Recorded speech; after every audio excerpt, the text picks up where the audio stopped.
श्रीमद् भागवतम में एक से बढ़कर एक कहानियां हैं, लेकिन एक कहानी है जो सच में हैरान कर देती है। एक ऐसे विशाल राक्षस की जिसने स्वयं भगवान को ही निगल लिया था।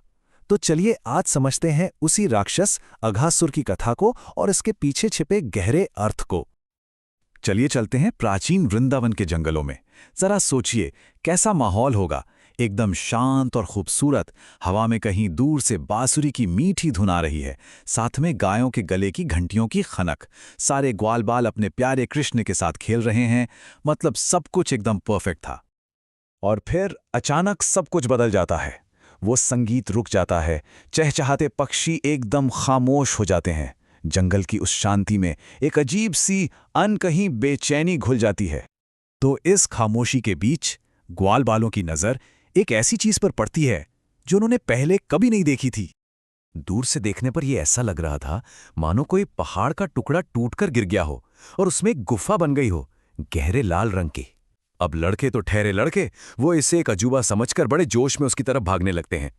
पर जैसे जैसे वो पास पहुंचते ना, कुछ गड़बड़ लगने लगती है। हवा में एक अजीब सी सड़ी हुई बासी गंध, जैसे किसी जानवर की पुरानी खाल हो या उसकी सांस की बदबू, जो उस खूबसूरत दिखने वाली गुफा से तो बिल्कुल भी मेल नहीं खा रही थी। ग्वाल बाल तो अपनी मस्ती में थे, वो इस धोखे को समझ ही नहीं पाए।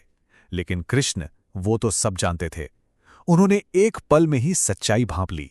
ये कोई गुफा नहीं थी जिसे वो चट्टान समझ रहे थे, वो असल में एक बहुत बड़े अजगर के दांत थे। अंदर की जो नरम जमीन थी वो उसकी जीभ थी।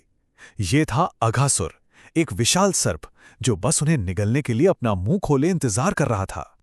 और बच्चे तो बच्चे हैं, खतरे से बिल्कुल अनजान। वो हंसते खेलते उस गुफा के अंदर चले जाते हैं। अघासुर बस इंतजार कर रहा था। उसका असली निशाना तो कृष्ण थे। वो उन्हें आखिर में निगलना चाहता था। और जैसे ही कृष्ण ने अंदर कदम रखा, अघासुर का वो विशाल जबड़ा एक भारी भरकम दरवाजे की तरह जोर से बंद हो गया। अंदर एकदम घोर अंधेरा, कुछ भी दिखाई नहीं दे रहा। सारे ग्वालबाल, उनकी गायें, सब के सब अब उस विशाल सर्प के पेट में कैद थे। मतलब बचने का कोई रास्ता नजर नहीं आ रहा था। लेकिन उस घने अंधेरे में कृष्ण ने अपनी लीला शुरू की। उन्होंने अपना आकार बढ़ाना शुरू कर दिया। वो बड़े होते गए, और बड़े और बड़े। अब सोचिए, अघासुर का शरीर खिंचने लगा, उसकी खाल, उसकी पपड़ियां चिटकने लगी, उसका दम घुटने लगा। भाई, एक राक्षस का छोटा सा शरीर उस अनंत को अपने अंदर कैसे समा सकता था? अब इसके बाद जो हुआ ना, वो विनाश और सौंदर्य का एक बड़ा ही गजब का मेल था। इस टकराव का जो अंत हुआ, वो किसी ने सोचा भी नहीं था।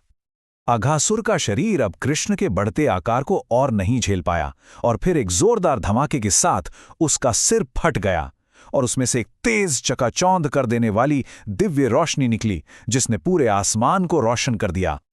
और उस राक्षस के बेजान शरीर से एक चमकती हुई चिंगारी निकली। ये अघासुर की आत्मा थी।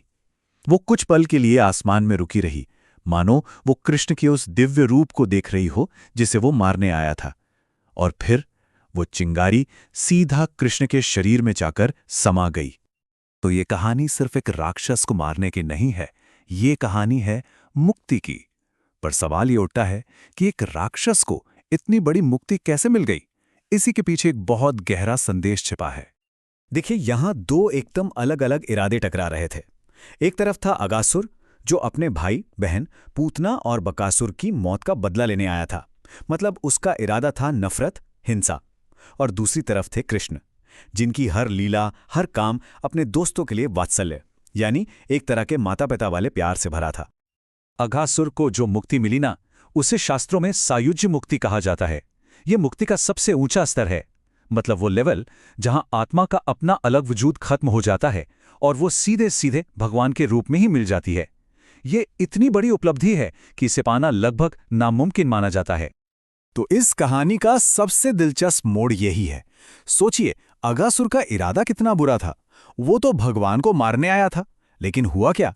अनजाने में ही सही, उसने भगवान को अपने शरीर के अंदर जगह दी, और बस भगवान के साथ ये जो डायरेक्ट कांटेक्ट हुआ ना, फिर चाहे वो किसी भी इरादे से हुआ हो, उसने अघासुर के सारे पाप धो दिए और उसे वो मुक्ति दे दी जो बड़े बड़े योगियों को भी नहीं मिलती।